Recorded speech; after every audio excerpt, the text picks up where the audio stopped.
नमस्कार, आप देख रहे हैं जेएन न्यूज और मैं हूं आपके साथ हर्षिता। स्मार्ट मीटरों के खिलाफ विरोध ने अब राजनीतिक रंग ले लिया है। मामला जनता के मुद्दे बनकर सड़कों पर उतर आया है। कांग्रेस का दावा है कि ये केवल तकनीकी बदलाव नहीं बल्कि आम आदमी के हितों से जुड़ा संवेदनशील मसला है। हरिद्वार में अब स्मार्ट मीटर लगाने का सिलसिला शुरू हो चुका है, जिसके विरोध में विपक्ष अब सड़कों पर उतर आया है। सरकार के इस फैसले पर आमजन के आक्रोश के साथ कांग्रेस भी सुर मिला रही है। इस मुद्दे के विरोध में कांग्रेस ने पैदल मार्च निकाला, जिसमें नेताओं के साथ साथ आमजन भी सरकार की नीति पर सवाल खड़ा कर रहे हैं। ये मुद्दा अब राजनीतिक हो गया है, क्योंकि विपक्ष इसे सीधे जनता के रोजमर्रा के खर्च से जोड़ रहा है। कांग्रेस नेताओं का आरोप है कि इस योजना से पारदर्शिता कम होगी और निजी कंपनियों को फायदा पहुंचाकर उपभोक्ता पर आर्थिक बोझ डाला जाएगा।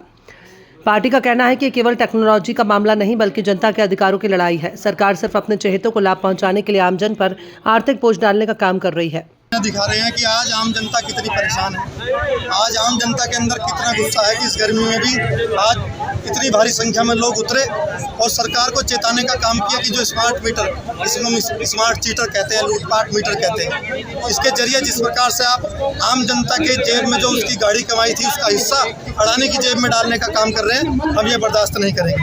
ये कोई ब्रिटिश काल नहीं है, ब्रिटिश शासन नहीं है कि आम जनता आपके सारे जो आपके फैसले होंगे उसको मानने को मजबूर होंगे। हम कहना चाहते हैं, आज आह्वान करते हैं, हम आम जनता से आह्वान करते हैं कि अपने अधिकारों का हनन न होने दें।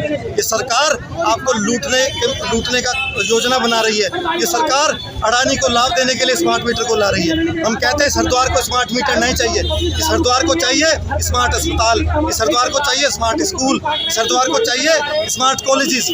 आज उस पर बहस नहीं होती, उस पर बात नहीं होती। केवल और केवल अडानी को लाभ पहुंचाने के लिए सारी सरकार, सारा तंत्र लगा हुआ है। हमारा कहना साफ है, आप सारा तंत्र लगाइए, सारा विभाग लगाइए, पुलिस प्रशासन लगाइए। हमारे अंदर जितनी ताकत होगी हम आपकी ऐसी जन विरोधी योजनाओं को अमल पर नहीं लाएंगे। सरकार के पास कोई जवाब नहीं है। हम कह रहे हैं ये योजना सरकार के बाप की योजना है, ये अडानी की योजना है। सरकार भी मजबूर है। भारतीय जनता पार्टी के अधिकांश कार्यकर्ता, उनके समर्थक वो कह रहे हैं कि इस योजना को बंद कर दो। आम जनता परेशान है, उनके पड़ोसी उनको गाली दे रहे हैं, उनके लोग उनको गाली देने का काम कर रहे हैं, लेकिन सरकार मजबूर है। उत्तराखंड की भाजपा की सरकार मजबूर है कि अडानी को लाभ देने के लिए जबरन हमारे ऊपर ये स्मार्ट मीटर थोपा जा रहा है। जब तक सरकार ये नहीं कहती कि हमसे गलती हुई, हमसे भूल हुई, हम इस जनता को नहीं लूटेंगे, हम स्मार्ट मीटर जैसी योजना को बंद नहीं करेंगे, जब तक हमारा विरोध चलता रहेगा। विरोध भी चलता रहेगा, लोगों को जगाने का काम भी करते रहेंगे। पर्यावरण प्रदेश है, पानी का प्रदेश है।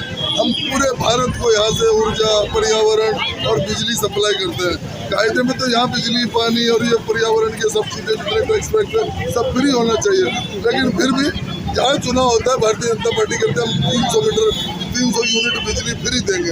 अरे जो बना रहा है बिजली, जिसने बनाई मेहनत से, उसको तो तुम फ्री दे रहे, उसको लूटने का काम कर रहे। आज ये स्मार्ट मीटर लगाकर अडानी अंबानी को फायदा इसलिए पहुंचा रहे हैं क्योंकि चुनाव में इन्होंने इसको भारतीय जनता पार्टी को लाने में फंडिंग किया था, इनका प्रचार प्रसार किया था, पैसा खर्च किया था। भविष्य में फिर उनके हाथों में देना चाहते हैं कि हर चुनाव में अडानी अंबानी आकर इनका प्रचार प्रसार करे और इनको आगे बढ़ाए। हम कहते हैं कि इस उत्तराखंड से 2027 में ये मैसेज जाना चाहिए कि उत्तराखंड इतना जागरूक प्रदेश है कि वहाँ बिजली, पानी और पर्यावरण के मुद्दे को लेकर भारतीय जनता पार्टी को यहाँ की जनता ने, देवभूमि की जनता ने उखाड़ फेंका है। तो ये पूरे भारत में यहाँ से यूपी, पंजाब, हरियाणा जहाँ जहाँ चुनाव होंगे मैसेज जाएगा और शुरुआत उसकी उत्तराखंड से होगी, क्योंकि उत्तराखंड पर्यावरण, पानी, बिजली का उत्पादक है, मेहनत से अपनी पैदा करता है।